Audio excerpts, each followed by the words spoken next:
Fala pessoal, tudo bem? Vamos para mais um Histórias do Brasileirão. Antes de qualquer caso de um dos clássicos que a gente vai destacar aqui, siga o Itatiaia Esporte no YouTube, o novo canal de esporte da Itatiaia. Compartilhe nosso conteúdo, dê o like, interaja com a gente. E a gente vai começar esse Histórias do Brasileirão relativo à 16ª rodada da Série A, falando simplesmente de Santos e Botafogo.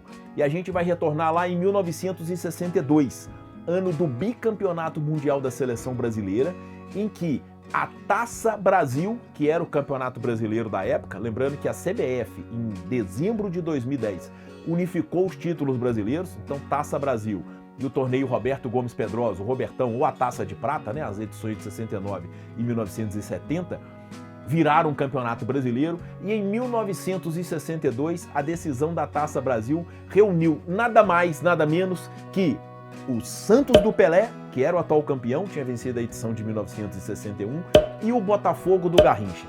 Mas os dois times eram muito mais do que esses dois craques geniais. Olha, talvez seja a maior decisão da história do Campeonato Brasileiro. Imagina, Pelé de um lado, Garrincha do outro. Mas tinha muito mais gente em ação.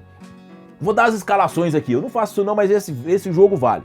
O Santos, o jogo final que decidiu o título: Gilmar, Lima, Mauro e Dalmo, Calvete e Zito, depois Tite, Dorval, Mengalvio, Coutinho, Pelé e Pepe. Esse é um esquadrão. O Botafogo, Manga, Rildo depois Joel, Zé Maria e Ivan depois Jadir, Nilton Santos e Ayrton, Garrincha, Edson, Quarentinha, Amarildo e Zagallo, depois Jair Bala, que é o nosso Jair Bala aqui, que jogou no América, jogou no Cruzeiro, que fez história no futebol mineiro. Então, olha o tamanho desses dois times. Essa decisão da Taça Brasil de 62 foi para o ano seguinte, foi disputada lá em 1963. O primeiro jogo aconteceu no Pacaembu, em São Paulo, e o Santos fez 4-3 no Botafogo. Um jogo espetacular. A segunda partida foi disputada no Maracanã e o Botafogo precisava vencer para forçar o terceiro jogo e fez 3-1 no Santos. Aí o que aconteceu? Uma vitória do Santos, uma vitória do Botafogo, era uma melhor de 3, aconteceu o terceiro jogo. E esse jogo foi no Maracanã, dia 2 de abril de 1963. Sabe qual foi o placar? 5-0 para o Santos. Isso mesmo, o Santos jogando no Maracanã aplicou um 5-0 no Botafogo, gols de Dorval, Coutinho, Pepe e 2 do Pelé. Então é sem dúvida nenhuma a maior final da história do Campeonato Brasileiro. Pelé de um lado, Garrincha do outro, o Santos levou a melhor e foi bicampeão da Taça Brasil. Pessoal, nós temos nesta 16ª rodada do Campeonato Brasileiro Coritiba e Fluminense. E esse jogo faz parte da história do Campeonato Brasileiro de uma forma muito triste. Por quê? Dia 6 de dezembro de 2009, última rodada do Brasileirão, estádio Couto Pereira, em Curitiba. Era um confronto direto contra a Série B do Campeonato Brasileiro. O Coxa Branca precisava vencer em casa para permanecer na primeira divisão, e o Fluminense, que fez uma recuperação impressionante naquela competição, sob o comando do técnico Cuca, precisava apenas do empate para evitar um rebaixamento que era quase matemático no início do retorno do Brasileirão. O Fluminense fez uma grande campanha de recuperação. Só para a gente ter uma ideia, dos últimos 21 pontos disputados, o Fluminense conquistou 19. O único empate foi nesse jogo contra o Coritiba, quando ele poderia empatar para permanecer na primeira divisão. O que acontece? Jogo disputado no estádio Couto Pereira.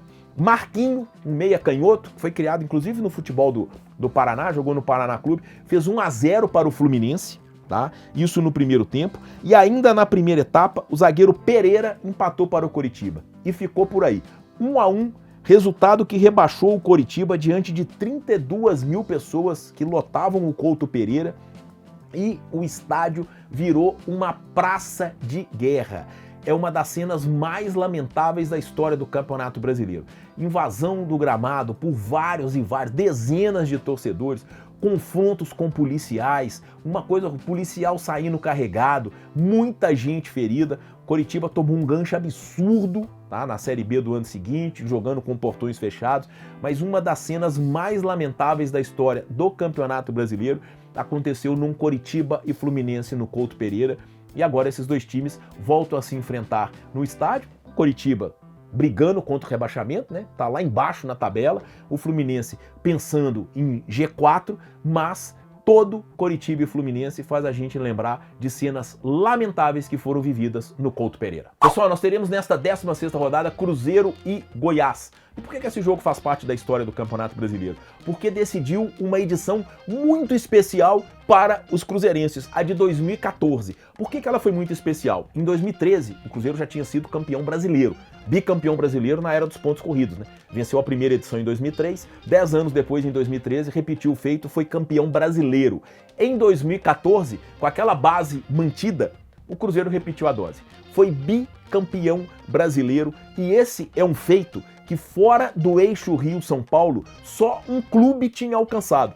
O grande Internacional de Falcão, de Valdomiro, em 1975, quando bateu o próprio Cruzeiro na decisão, e 1976, quando venceu o Corinthians. Então, o Internacional era o único clube fora do chamado eixo Rio-São Paulo a ser bicampeão brasileiro em sequência. O Cruzeiro foi lá e repetiu a façanha colorada. Foi campeão em 2013 e campeão em 2014. E o título de 2014 foi conquistado exatamente em cima do Goiás. Um jogo espetacular no Mineirão, tá? O Cruzeiro tinha um timaço, comandados logicamente por Everton Ribeiro e Ricardo Goulart, e os gols foram deles.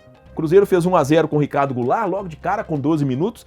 O Goiás empatou, logo depois, com o gol do centroavante Samuel. E o Cruzeiro foi fazer o gol que garantiu a taça de forma antecipada, né? Tinha mais rodadas a serem disputadas do Brasileirão, mas o Cruzeiro foi garantir a taça de forma antecipada com um gol do Everton Ribeiro aos 17 minutos do segundo tempo. Foram 57.129 torcedores no Mineirão naquele dia 23 de novembro de 2014. Agora Cruzeiro e Goiás voltam a se enfrentar aqui em Belo Horizonte, o time goiano preocupado com a parte de baixo da tabela, o Cruzeiro mirando a parte de cima, mas é um confronto que faz parte da história da Série A, porque foi o jogo do título de 2014, quando o Cruzeiro foi bicampeão brasileiro em sequência. Um abraço, pessoal!